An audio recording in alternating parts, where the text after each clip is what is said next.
Welcome to Mighty Married Moms. Join us at our kitchen table twice a week as the Mighty Married Moms, Debbie, Linda, Wendy, invite spectacular guests to weigh in on staying sexy, vibrant, and healthy, building marriages with soul-satisfying connection, raising happy, healthy, successful kids. Conversations with Mighty Married Moms will bring you closer to the life you really want. Episode 98. Hi, this is Wendy Williams. And marriage happiness is way possible. ConnectAgain.org is very happy to sponsor Mighty Married Moms. We are partners in bringing you closer to the life you really want. Visit us today for marriage boosts at ConnectAgain.org. Hi everyone, welcome back to Mighty Married Moms. I'm Debbie Owen from YouCanRaiseGreatKids.com. And I'm Wendy Williams from ConnectAgain.org. And I'm Linda Tighe from AllWellBreaksLoose.com. And we just had a wonderful conversation with Ian Ryan, who is a personal trainer, nutrition coach, and the founder of GoldenHabits.com. And he demonstrated for us through our conversation how important it is to have really good habits in your life and what a difference it can make in how you feel about yourself and about your relationships, about how what your lifestyle is like. So creating good habits in your life is really essential. And it was a great conversation. It was an awesome conversation. Right. Yeah. And I think people, a lot of the people who are doing well, and I don't mean necessarily have the biggest bank accounts, but people who are doing well and kind of moving along in life well, really do have very consistent way that they live on a day-to-day basis. Definitely. Don't you think? Absolutely. That's been my experience. And consistency was one of the keys that we pulled out, early on, right at the beginning of the conversation, is how important it is to be consistent. To me, consistency is it's synonymous with habit. Yes. Would you agree? Yeah, absolutely. Yeah. So so developing habits and doing them consistently is which, like I said, it's kind of whatever. It's redundant. It's redundant. Good word. Yes. And so and it really seems to show up very well in a lot of people's lives. And I know for me, I'm a lot calmer this fall than I was earlier in the summer, and my circumstances haven't necessarily changed all that much, but I have added. I think Tony Robbins calls it a power hour in the morning. Now, it's not at 60 minutes. It's only at 30 minutes, and he has a word for that. I don't remember it's what it is. Power hour for 60. It's something for 30, and it's the fabulous 15 or something like that. But it really has helped to kind of roll out of bed and just do a little bit of meditation, a little bit of reading, and a little bit of setting some intention for the day. And it's really made a big difference for me. So it's been a really golden habit for you. Yes, a golden habit. Yeah, I like that. Yep. I loved what Ian said. He said that success is what we do day in and day out. Yeah. And I thought that was a great quote. It's true. The things that we choose intentionally, that are good for us, that help us achieve the things that the things that we want to do in our life, whether it's related to our work or our health or our relationships, all of those things. That's what creates the success in our lives, and choosing it is the way to go. Yeah, absolutely. Yeah. Absolutely. He talked about momentum too, and creating momentum. And was it 92% of the people who set goals, New Year's Eve resolutions, right? Don't follow through on the past 3 weeks. Oh, which I've heard statistics like that before, and it's so clear why that happens. And and Ian talked about it. It's because all of a sudden you decide on January 1st your life is going to change. Switch, right? flip a switch. He said. Yeah, how can you flip a switch? It doesn't work that way. No. Because we think, okay, on January 1st my life's going to change, so until then I'm going to continue to be really bad and enjoy myself until I have to do these painful changes. When you think of it as have to, you're never going to want to do it. Yeah, okay, I know I have to lose weight, or I have to, I don't know, whatever you think it is, but you're going to magically you get wake there. up on January 1st. Why not just start to work into it, as he said, sort of get the momentum going, so that when you start on January 1st and you say this is going to be the beginning, you're kind of in momentum, and that's when you are able to maybe keep those resolutions rather than let them go at some point, because they're not so big. Yeah. In fact, we're probably airing this show early in the year, around that time. So how are you doing on those New Year's resolutions? That's right. Yeah, absolutely. I remember when I was working with patients who were very, very ill, and they, might as well just say it, they were cancer patients, and a lot of times when it was discovered, it was like, okay, we need to do something quickly, get the chemo started or whatever the treatment plan was decided on. And the way one of the clinicians I worked with described it was so helpful for me, and I used it from that day forward with other people. It's like, okay, we've got this tumor or whatever that's growing, and it's like a fast-moving train going going downhill really fast.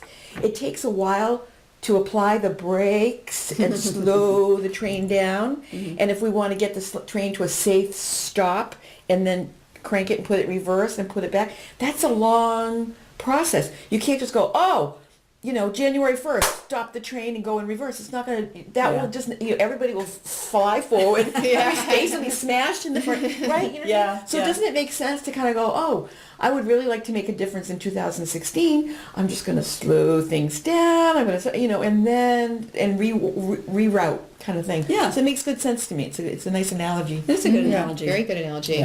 Yeah. And I like to, he talked about confidence is something that you develop, and you develop through habits. So the better your habits are, the more confident you're going to feel, and that we're not born with confidence, but it's something that we learn.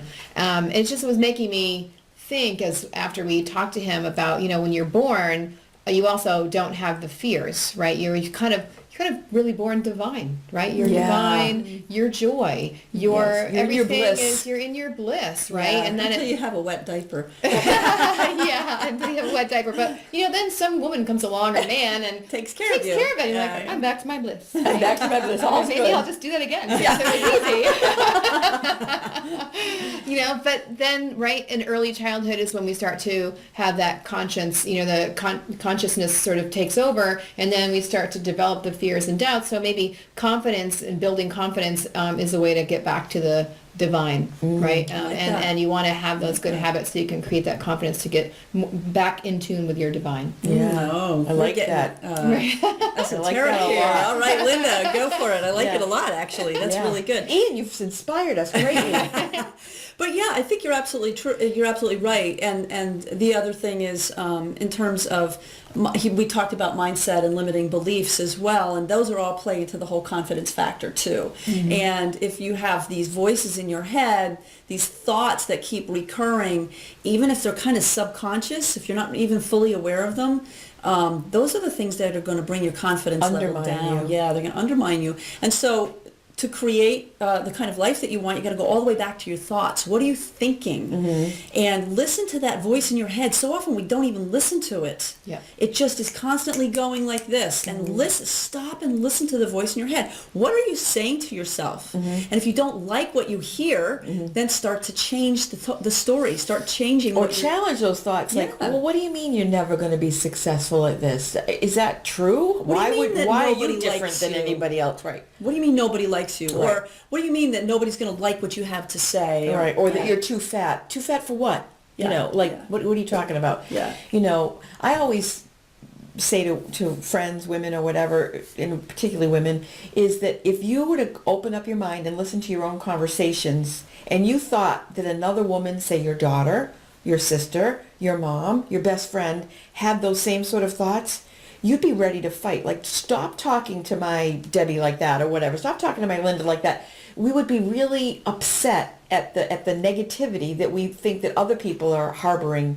So we need to kind of turn that onto ourselves and say, why should I be subject to that sort of negativity either? I wouldn't want anybody else to be listening to that garbage. Why should I be? I wouldn't want anybody to speak to me that way. Totally. Right. Yeah. Oh, yeah. Take care of your mother's daughter. Yeah. That's right. You said that before. I like that. Take care of your mother's daughter. That's absolutely really and key. Yeah, and if it's a really important, as we've learned with so many of our guests on the podcast, is to figure out what the subconscious and inner voice is telling you, because if you don't listen to it and you don't address it and you don't try to change it, your brain doesn't know what's true and what's not. So if you're always saying, oh, I'm not really good enough for that, or oh, I'm not really this or that, your mind is going to try to make that true. So it's going to create the situations and how you perceive your situations as true. And what it will do, it will sabotage creating good habits, because you're going to say, okay, I'm feeling bad about myself because I'm not in great shape. So January 1st, I'm going to go to the gym every single day, or,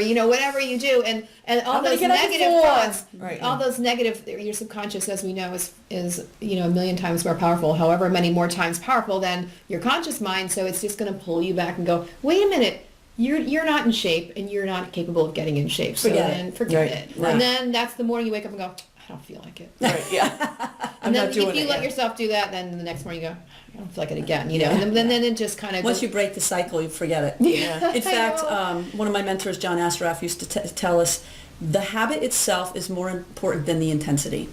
So actually doing it, even if you walk into the door of the gym and then you turn around and walk home, that's more important than lying down in bed and not even getting up and getting over to the gym. Because usually once you get there, you're like, oh, fine, I'm I'll work out for here. 10 minutes. Yeah. Right, Yeah, right, yeah. right, But right. the important thing is to do it. Right. Just do it. Right. And in fact, B.J. Fogg, Stanford professor, he talks a lot about this. He calls it tiny habits. So pick one little thing that will make a difference. Let's say you want to start working out every morning and maybe you're not going to the gym. Maybe it's just you're going to go for a walk outside your house or your apartment or wherever it is you live. And that's a great way for you to start exercising. So the night before, you put out your clothes. That's one little thing. And you do that for 3 nights. Yeah. And then you're like, okay, this is stupid. I can go to the next step. And so... And actually put them on. And actually set the alarm and put them on the next morning. Yeah. And then, okay. And then just sit there in them. No, I'm kidding. Well, you could. You could. You know, that's Okay, a all tiny right, good. habit. It needs to be so small that you can't not do it. Right. Because So- you'd feel so foolish. Because you feel foolish to Right, yourself, right. right? So then you put on your clothes, then maybe the next day you like actually go outside and you walk around and you're like, okay, fine, I'm out here, I'll go for a little walk. And so you just progressively do a little bit more until it gets easier and easier. You don't try to do everything all at once. We were talking Yeah. about that poor elephant again, right? I know, Yeah, right? yeah, that poor elephant. And another Yeah. thing that Ian talked about, because I said, what about a financial habit? Because I'm so bad with my finances. And so he said, one good way is to track your every dime you spend for 30 days. And I nodded and smiled during the podcast, but inside I wanted to vomit. There was a little bit of vomit coming up into back my at that thought of 30 days. So maybe I could do it for like 3 days. Sure, you could do it for 3 days. Or maybe I could just do it in the mornings and then put the notebook away after tiny noon habits. or something like that. Tiny Yeah. habits. The 30 thing- days this- is a long time. Yeah, tiny habits. I think 3 days is a good goal. You could do the same thing with Food. how do you spend your day?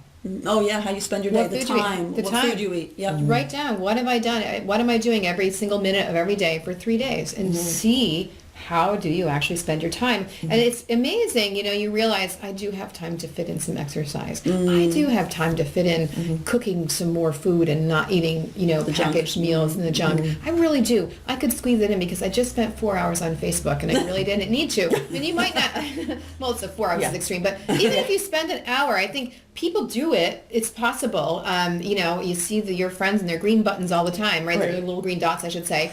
And I think you can do it and just not realize how much time you spent. But if you say, okay, I'm starting to look at Facebook now, I'm going to put the time down, and then I'm going to put the time down when I'm done. And put a timer on. Yeah. Yeah. Say, I'm taking a break now for the next 20 minutes. I'll do whatever I want. Maybe it's Facebook, maybe it's, whatever it Right. is. 20 minutes, timer dings, and you say, turn it off, and click the button.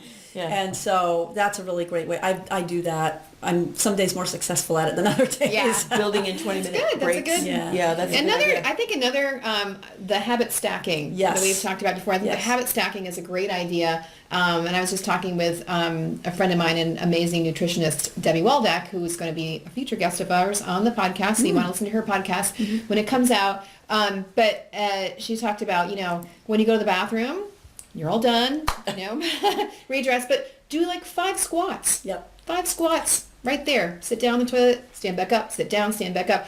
No big deal. It takes whatever, a minute. And just do it 5 times during the day. That's amazing. That's what B.J. Fogg says he does.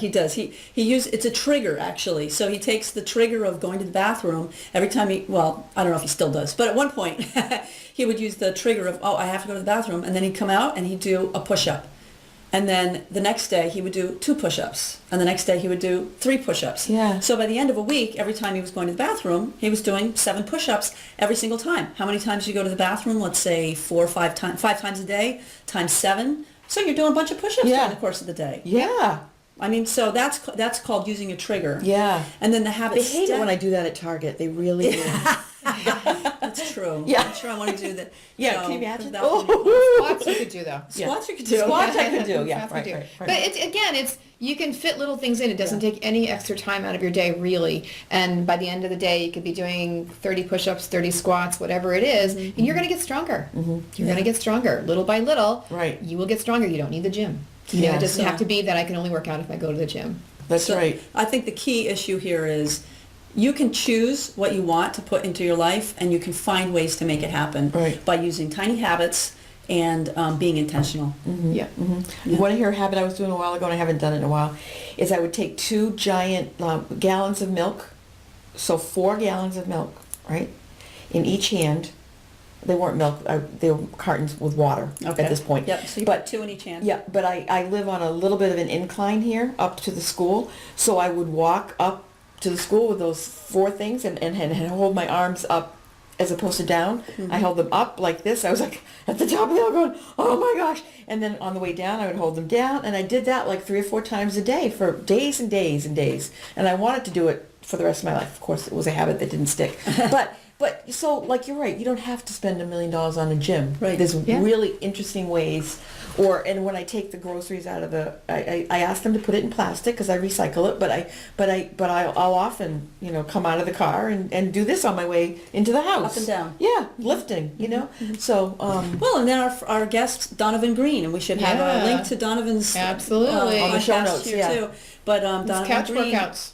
chair workouts, Chair workouts, right, chair workouts, So yeah. I mean, if you're one of those people who feels like you're stuck to your computer all day long, you can take 3 minutes and do one of his chair workouts. Yeah. And do that a couple times during the day. Not only that, but it will get your brain lubricated again, and you'll feel much better, and you'll be back to work. And as we've also learned, is if you're feeling like, oh, I hate my job, or I hate sitting here doing this, or maybe I'm feeling bad about myself, or maybe something's happened in your life, doing one of those chair workouts or anything, just shifting your body Shifting your physically, body. shifting that energy is huge. It will completely change how you feel. Yes, It will completely. just yeah. I take my dogs for a walk. Yeah. Yeah. Anytime that you're feeling, what you said something a coach said to you the other day, anytime you're feeling a 10 on the stress level, move your body. Do something different. Just get out of your own way. Interrupt. Like And I've taken that on since you told me that a few days ago. It's powerful. Yep. It's amazing how I was going to get wonky a little while ago about this term called confirmation bias, which is if you're feeling negatively about yourself, that negative self-talk, Yep. like for me, like, oh, you're so fat, you're just really, you need to lose 1 million pounds or whatever. And then I look at myself in the mirror and I go, see, look at that muffin top. I told you. Now I could have 3 people could say, you look great today, I really love your eyes, and I really like the way you wear your clothes, and my mind doesn't grab onto that as real, or I'm only confirming my own bias Sure. by looking in the mirror at things I don't like, or by somebody else going, have you put on a couple of pounds, going, see? So it's very, very interesting. We can really build up a really amazing story that's Yes. not true based on our own little, how our brains work. And Yep. so this work of limiting beliefs and unpacking them, and I loved what you said about go back and listen to what you're saying and if you don't like it, we need to work on changing it. Yeah, absolutely. Because it just leads into everything else. Shows up everywhere. Yeah. Well, we are out of time. I think we've Okay. had some great stuff going on here. I hope that you, our listener and viewer, have gotten a ton of valuable information. We would love to hear what little tiny habit you're going to put into your life. Yeah. So if you could leave a comment below, just a little, what tiny habit are you going to start that could lead to something bigger? Or that you do that could help Toilet somebody squats. else. Or toilet squats, yeah. Yeah, but or what something that you do that you think that somebody Somebody might else. benefit from, right? Right. Something like, hey, I do this, and you never know. Yeah. People be like, oh, that's a great idea. Yeah, we all Yeah. need to learn from each other. Absolutely. So please leave a comment and let us know what it is, what your tiny habit is, or something that you can share with everybody else.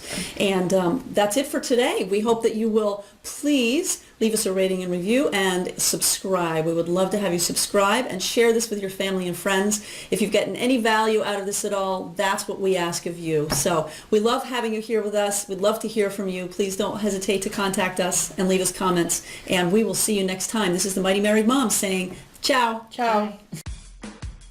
Thank you for joining us for this episode of Mighty Married Moms. Tune in twice a week on Mondays and Thursdays to meet fascinating and inspiring guests who will help you create the life you've always wanted. You can find these episodes and special gifts just for you at mightymarriedmoms.com, as well as a link to our Facebook community, where we continue the conversation around the kitchen table. Please also help share the love by leaving a review on iTunes. We'll see you next time.